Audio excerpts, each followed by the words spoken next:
ఓం శ్రీ గురుభ్యో నమ. శ్రీ లలితా సహస్రనామము. ఈ నామం గురించి తెలియజేసే ముందు నిన్న ఏమండి లలితా సహస్రనామం మేము రోజు చేసుకోవచ్చా చేసుకోకూడదా అని కాస్త నాకు మేము ప్రెగ్నెన్సీతో ఉన్నామని ఒకళ్ళు ఫోన్ చేసి అడిగారు. దానికి వివరణ ఇవ్వటం అవుతుంది. భూమి మీద పుట్టిన ప్రతి స్త్రీ శ్రీ విద్య ఉన్నా లేకపోయినా, వేరే ఏ మంత్ర సాధన ఉన్నా లేకపోయినా, గురువు ఉపదేశం ఉంటే ఉత్తమం, లేకపోయినా పర్వాలేదు. లలితా సహస్రనామం శృతి ప్రామాణికమైనది కాబట్టి అయితే అది చేసే వాళ్ళందరూ కూడా ముందుగా అది పారాయణం ఎలా చేస్తారంటే ఓం ఐం హ్రీం శ్రీం ఐం క్లీం సౌహు. చాలామంది గురు పరంపరలో ఓము చెప్పరు. ఎందుకనంటే ఆహార అలవాట్లు రీత్యా సత్వాహార అలవాట్లు, రజు ఆహార అలవాట్లు ఉంటాయి కదా, అవన్నీ చర్చించుకుంటే అసహ్యకరంగా ఉంటుంది.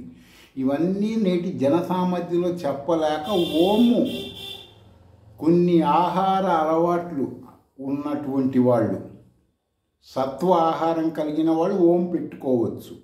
సత్వ ఆహార అలవాట్లు లేని వాళ్ళు ఓం పెట్టకూడదని శాస్త్రవచనం. మీ ఇష్టమైతే చేసుకోండి, దాని ఫలితాలు నాకు తెలియదు.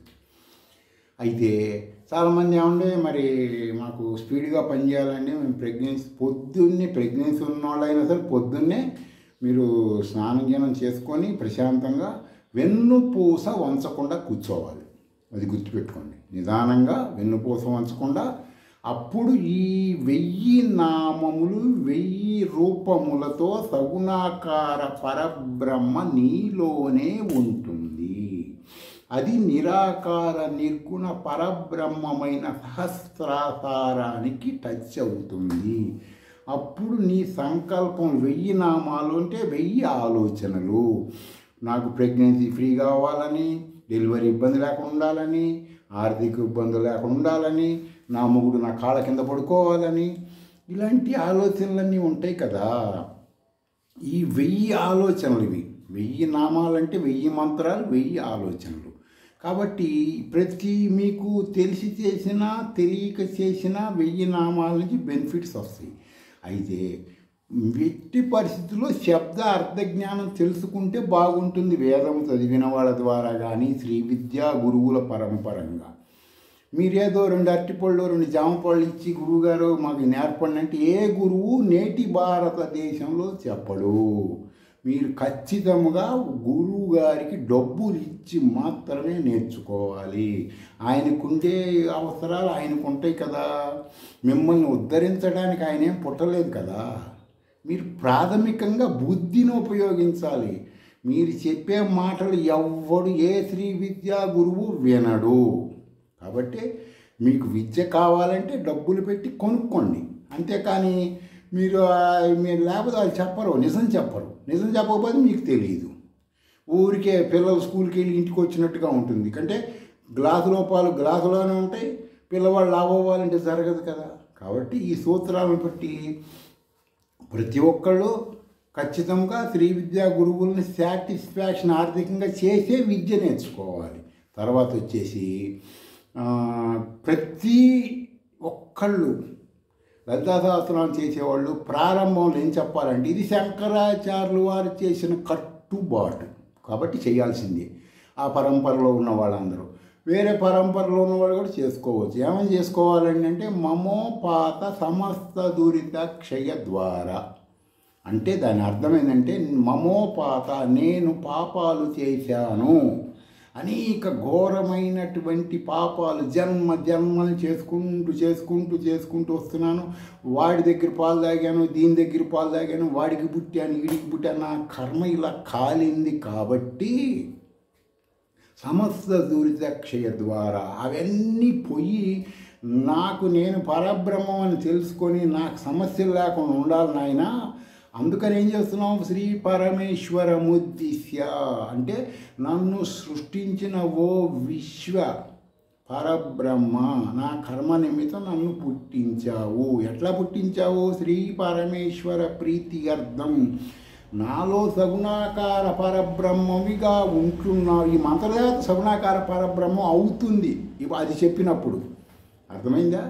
పరమేశ్వరం ఉద్దేశ పరమేశ్వర ప్రీతి అర్థం అంటే ఏంటంటే అర్థం, ఇప్పుడు సపోజ్ లలితా సహస్రనామం చదువుతున్నాడు అనుకోండి, అందులో 1000 నామాలు పరబ్రహ్మం నాకు సంబంధించినవి. సపోజ్ అందులో ఒక గణపతి మంత్రం చేస్తున్నాడు ఎవరన్నా ఒక అతను, పరబ్రహ్మముని గణపతిగా ఉపాసిస్తున్నాడు ఇతను.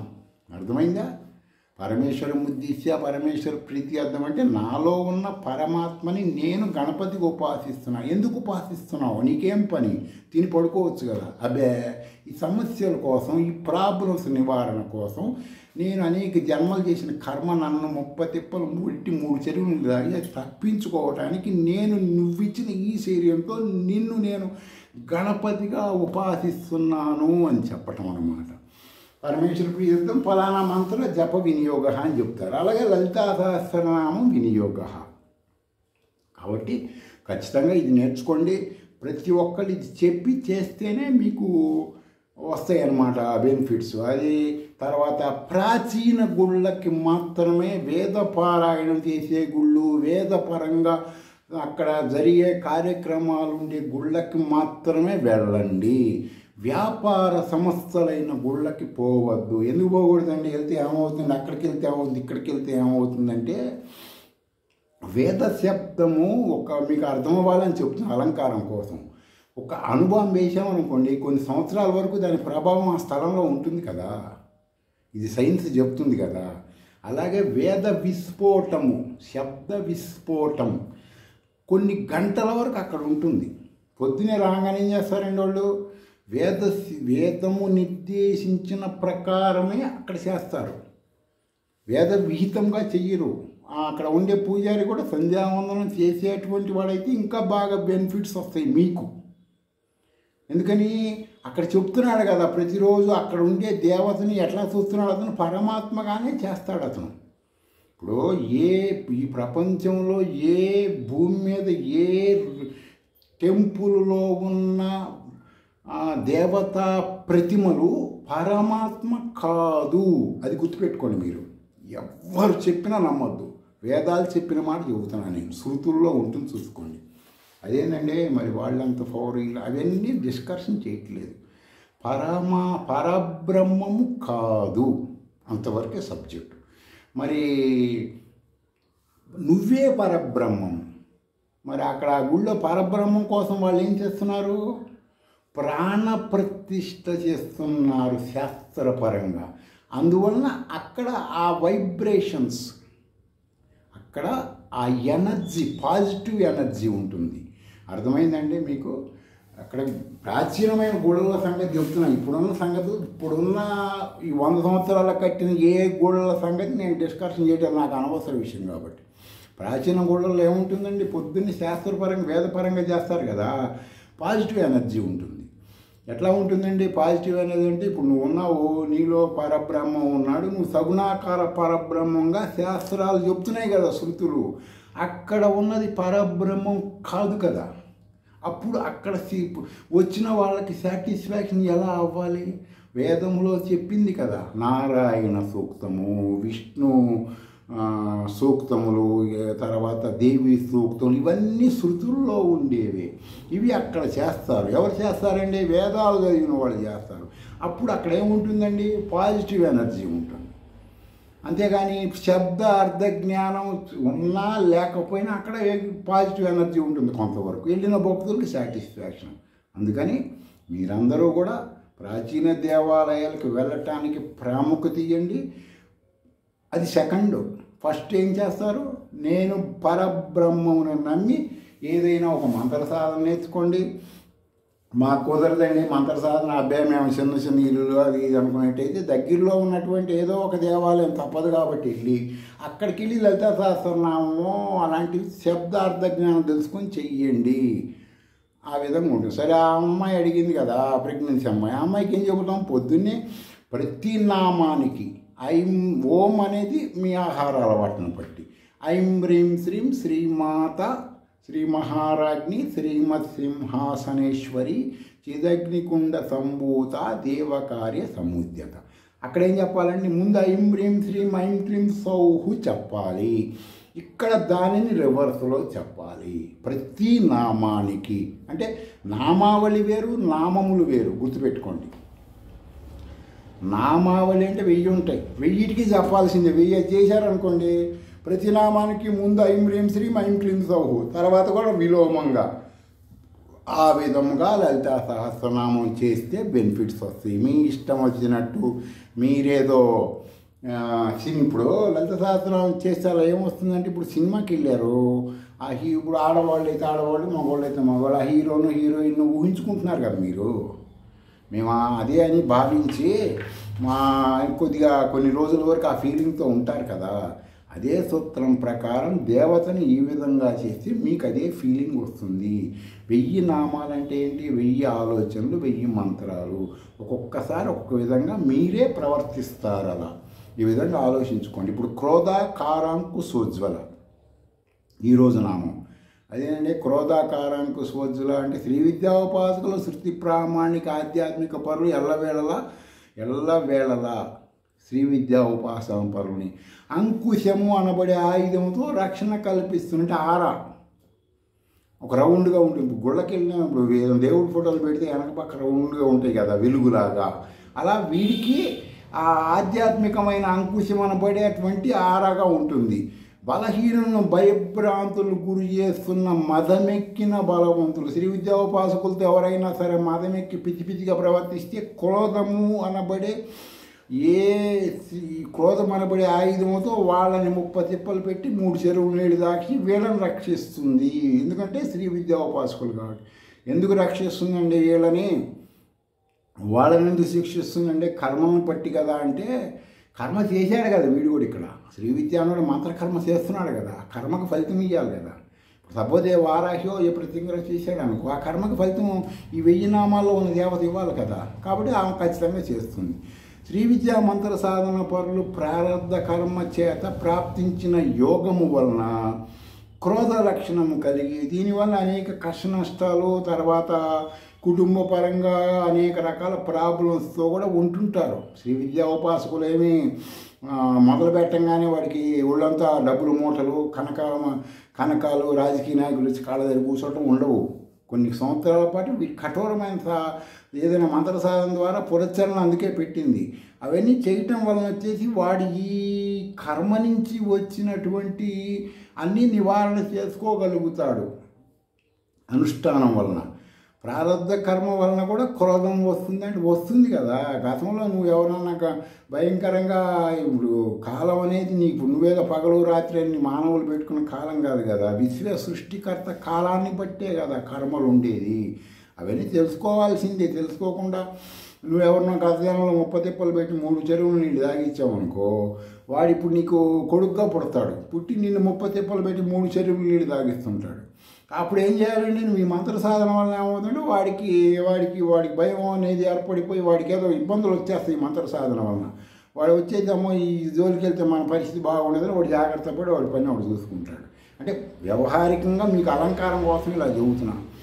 సరే, ఇది కాకుండా మీరు మామూలుగా వాస్తవంగా ప్రాపంచికముగా, ఆధ్యాత్మికం పక్కన పెట్టండి కొద్దిసేపు, ప్రాపంచికంగా శృతి ప్రామాణికమైన ఉప అంగము ఆయుర్వేద వస్తు గుణదీపిక ద్వారా సర్వులు తెలుసుకునే ఒక సత్యం ఉంది. కోపము అనబడే లక్షణము, ప్రారంభ కర్మలు దానివల్ల వచ్చేవో లేకపోతే ఆహారాన్ని పక్కన పెట్టండి. కోపం అనే దాని గురించి మీకు వివరణ ఇస్తున్నాను. ఈ క్రోధాకారాంగ సూచన నామానికి ఇంత వివరణ ఉంటుందన్నమాట. ఇది ఒక తీవ్రమైన మానసిక వైకల్యం వలన క్రోధం వస్తూ ఉంటుంది మానవులకి. కోపం మానసిక వైకల్యం ఎందుకు వస్తుందండి? మానసిక వైకల్యం అంటే అనేక రకాలు ఉంటాయి. కొన్ని చెప్పుకునే ఉంటాయి, ఒక చెప్పుకొని ఉంటాయి అన్నమాట. కొన్ని చెప్పుకుంటే మనం అసహ్యకరంగా ఉంటుంది. ఏదండి ఇట్లా అంటే అంతే కదా. మరి వీర్యము యోని దోషాల ద్వారా కూడా మానసిక వైకల్యాలు వస్తాయి కదా. అవన్నీ వివరణ బాగుండదు. సరే, దీని వస్తే ఏంటంటే దీని పరిస్థితి ఏంటంటే దీనివల్ల ఏం జరుగుతుందంటే ఈ మానసిక వైకల్యం కోపం అనేది కలుగుతుంది ఆలోచనలు లేకుండా. అలా ఎప్పుడైతే నీకు కోపం కలుగుతుందో రక్తము విపరీతమైన టెంపరేచర్లోకి వస్తుందంట. అందులో ఉంటుంది ఉపరంగంలో. ఎలా వస్తుందంటే ఒక హీటర్ తీసుకెళ్ళి బకెట్లో పెడితే నీళ్ళు అట్లా వేడెక్కితే అట్లా వేడెక్కుతుంది రక్తం నీది. అర్థమైందండి? రక్తం వేడెక్కితే ఏం జరుగుతుంది? మీరు వేడిగా నెట్లోకి వెళ్ళి రక్తం వేడెక్కితే ఏం జరుగుతుందో మీరు చూసుకోండి. నేను ఊరికి అడ్లైన్లు చెబుతున్నాను. ఆ సమయంలో కనుక శృంగారం చేస్తే నరాలు చెట్లు చచ్చిపోతారు కూడా ఆ రక్తం వేడెక్కినప్పుడు. కొన్ని చెప్పుకునే ఉంటాయి, కొన్ని చెప్పుకునే అంటే ఇది అర్థాలు. కోపం వలన వాతము పిత్తము అంటే మానవ శరీరంలో వాయు సంచారం, కార్బన్ డైఆక్సైడ్, ఆక్సిజన్ ఇలాంటివన్నీ గతి తప్పుతాయి. వాత పిత్తం గతి తప్పుతాయి. దానివల్ల దీర్ఘకాల నష్టములు, లైంగిక అసమర్థత, మానసిక అసమర్థత, ఆలోచన రహితంగా పిట్యూరు గ్రంథి, హిప్పో క్యాంపస్లు, కణజములు, ఎర్ర కణాలు, తెల్ల కణాలు డ్యామేజ్లు అవుతాయి. అత్యంత చండాలంగా మానవుడి ఆరోగ్యం తయారవుతుంది. ఎప్పుడు అవుతుందండి? బాగా వయసులో ఉన్నప్పుడు పర్వాలేదు, కొద్దిగా ఏదైనా వీక్నెస్ వచ్చిందనుకో అప్పుడు దీని ప్రభావం అంతా చూపిస్తుంది, వీడికి చుక్కలు కనపడతాయి. అలాంటప్పుడు అంత భయంకరమైనటువంటి మానసిక వైకల్యం క్రోధము. మీరు చూసుకోండి, పుస్తకంలో ఇవన్నీ ఉంటాయి, నేను చెప్పేవన్నీ. భయపడతారని కొన్ని చెప్పకుండా ఆపుతున్నాను. తర్వాత పిత్త ప్రకోపం. పిత్తం అంటే ఏంటి? టెంపరేచర్, హీటు, మాంసం వేడెక్కటం, కణజాలు వేడెక్కటం, రక్తం వేడెక్కటం వేరే విషయం. మాంసం కూడా వేడెక్కుతుంది, బాగా వేడెక్కి పిత్తం అంటే మీరు పిత్తం అంటే ఏంటనేది కూడా మీరు చూసుకోండి నెట్లోకి వెళ్ళి. అది తలలో ఉండే సిస్టమ్, చిన్న తలలో వచ్చేసి వెన్నపూసలాగా ఉంటుంది కదా మనకి మామూలుగా బ్రెయిను. అది వచ్చేసి ఈ వేడెక్కినప్పుడు ఏమవుతుంది? కరుగుతుంది. కరగడం అంటే బ్రెయిన్ ఏం కరగదు, వేడెక్కుతుంది. బాగా వేడెక్కినప్పుడు తీవ్రమైన రాగాలు వస్తాయి వాడికి. అసలు వాయు వరుసలు కూడా గుర్తుండవు, జంతువులాగా మారిపోతాడు. అందుకేమన్నారు, డ్రగ్స్ తీసుకుంటే ఎలా అవుతాడండి వాడు? ఇప్పుడు డ్రగ్స్ తీసుకుంటే ఒక యానిమల్ లాగా మారుతాడు వాడు. సహజమైనటువంటి సిస్టమ్ డ్యామేజ్ అయిపోయి వాడు ఫీలింగ్లో ఉంటాడనమాట. అవన్నీ బాగుండదు, కొన్ని చండాలంగా ఉంటాయి. కోప సమయంలో నరాలు బాగా లావెక్కుతాయంట.